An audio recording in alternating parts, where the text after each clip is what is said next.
પાટણ શહેરમાં મીરા દરવાજા હર્ષનગર સોસાયટીમાં રહેતા કિન્નર સમાજ દ્વારા જિલ્લા કલેક્ટરને સાંડેસરા પાર્ટી ખાનસરોની બાંડિયા રોડ તરફ જતા આગળ પડેલી સરકારી જમીનમાં અમુક પાવૈયાઓને અખાડા માટે અને રહેવા માટેની જમીન ફાળવવા કલેક્ટરને લેખિત રજૂઆત કરી હતી। તે કિન્નર સમાજ દ્વારા કલેક્ટરને લખવામાં આવેલા લેખિત રજૂઆતમાં જણાવ્યું હતું કે સાંડેસરા પાર્ટીના ખાનસરોવરથી બાંડિયા રોડ તરફ જતા આગળની પડેલી સરકારી પડતર જમીન અમુક કિન્નરોને રહેવા અને અખાડા માટે આપવામાં આવે તેવી પાટણ કલેક્ટર સમક્ષ રજૂઆત કરવા માંગ કરી હતી। વધુમાં જણાવ્યું હતું કે અમે હર્ષનગરમાં 30થી વધુ લોકોએ રહીએ છીએ અને ભિક્ષાવૃત્તિ કરી જીવન ગુજારીએ છીએ। અમે અગાઉ પણ અરજી આપી હતી। અમારી રહેણી કરની આખા અલગ પ્રકારની હોવાથી અમે એક જ મકાનમાં રહીએ છીએ। અમે બહુચર માતાજીના ઉપાસક છીએ અને સમૂહમાં રહી પૂજા કરીએ છીએ, જેથી અમોને રહેવામાં તકલીફ પડતી હોય।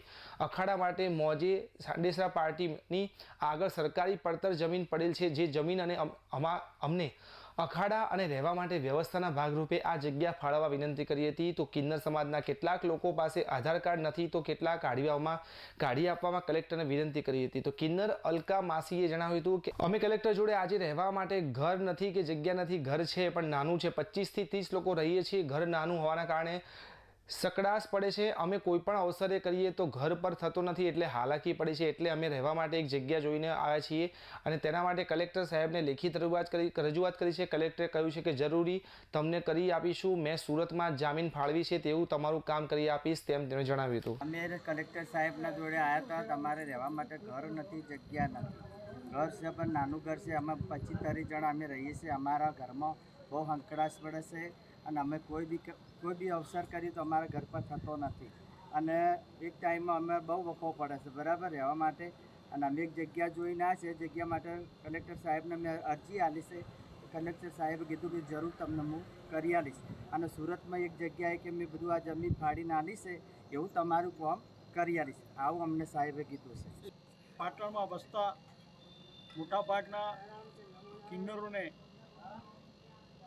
પોતાનું રહેવા માટે મકાન નથી અને આ લોકો સમૂહમાં રહેતા હોય છે અને સમાજમાં એ પોતાની રીતે જિંદગી જીવતા હોય છે। ત્યારે કલેક્ટર સાહેબને એક રજૂઆત કરી કે અમને થોડી ઘણી જગ્યા રહેવા આપો, તો અમે અખાડો બનાવીને ત્યાં આગળ રહીએ, 25-30 માણસો ભેગા રહી શકીએ। અમને સમાજમાં બીજે ક્યાંય જગ્યા મળતી નથી, રહેણાંક વિસ્તારમાં મળતી નથી, તો અમને ક્યાંક એવી જગ્યા આપો કે એ જગ્યામાં અમે અખાડો કરીને 25-30 માણસો રહી શકીએ।